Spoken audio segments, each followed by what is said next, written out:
Welcome back everyone to another episode of Booming Queen, and today when I woke up my WhatsApp status was just completely filled with these. Check it out. Won't you make up your mind of overthinking every move? And some more memes. But the fact that today came a really devastating earthquake gave me a pretty good idea, which was to show you guys a brilliant earthquake, but this time on the board. So, we are gonna analyze a super historical game which was played between Edward Lasker, and he is not Enamel Lasker, who have been like the world champion or who have dominated the chess, kind of dominated the chess for a really long time. No, he is Enamel Lasker. But today we are gonna have a look at the game of Edward Lasker, and black was Thomas versus George Allen Thomas. Sorry for that. So the game begins with one d4, e6, knight f3, and f5.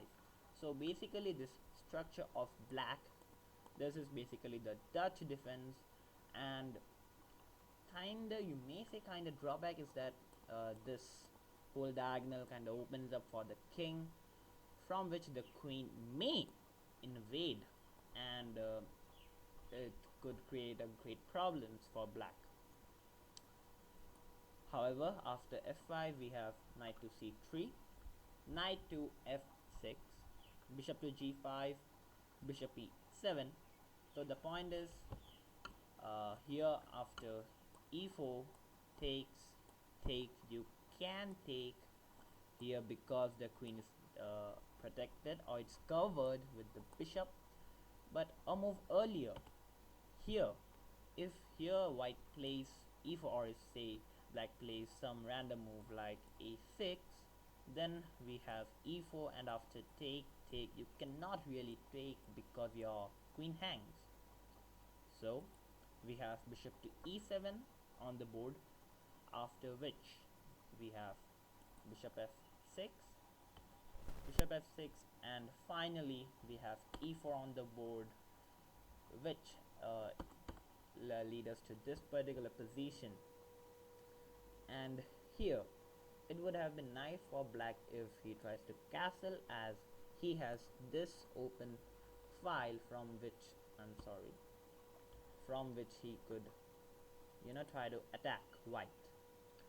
But what black played was not bad, it was pretty good, and which was b6. The idea is he wants to put his bishop on b7. uh, just looking at this particular diagonal just like a sniper. However, after b6 we have knight to e5 and castle. Well, here we have bishop to d3. However, if we go here till this position, it's already 8th move. All the pieces of black are in the back rank except this bishop. So you can already see, you can already feel that white has a massive development advantage right from the move number 8. Here we have bishop to d3. White develops his last piece and is ready for castle. Here, okay, black has tried to develop his bishop with bishop to b7, but it's again just like a sniper. Okay, but still great. Here we have queen to h5. Well, the idea is, if we go back after the move knight to e5, our queen had a clear way to use this particular advantage. And as I told you here, that these squares are actually weak in this Dutch particular structure, of which white takes brilliant advantage and goes for the move queen to h5. However, it doesn't matter that the king is present here or not, though it's not present here, but it's on g8. But okay, like still the queen can attack this way. So you can already see that if suppose I remove the knight from here, say black plays a6, and if I remove the knight, then you can already see that it's a checkmate in one. How? With the move queen to h7, provided the knight is not present. So while calculating, probably black found this and played the move queen to e7. Ha! Mistake, like not really, because the idea was, if now suppose this knight is not there, and say for example, say if I take here knight f6, then the point is after pawn takes, you cannot actually give a mate. Why? Because it's defended with the queen. Hence, after queen to e7, we have a brilliant move. Like, the point is, black saw that after knight takes on f6, g takes f6, and this is not working, but he didn't kinda reversed the calculation. Now are you confused what's reversed calculation? Well, that's this. First queen h7, king takes h7, knight to f6. Here, like after, maybe say, okay, here after king to h6, you may pause the video and think for a while, because the upcoming line is really crushing. That's why I'm showing this game to you, because from now onwards every single move is forced. Well, you might be thinking, what if here he plays king to h8? Then simply knight to g6 is does not only hang the queen, but it's also a checkmate. All these squares are simply covered, and this is a simple traitor. So after king to h6, you may pause the video now. Ready? So it starts with bam, knight e to g4 check, king g5 and h4, king to f4, g3, king to f3.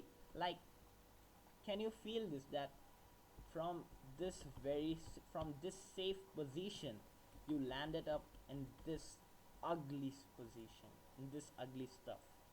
That's why chess is really dirty sometimes, and this is a perfect example. Like, every single move is forced. Even here, it's not over yet. After king f3, we have we have bishop to e2, king g2, the last hope.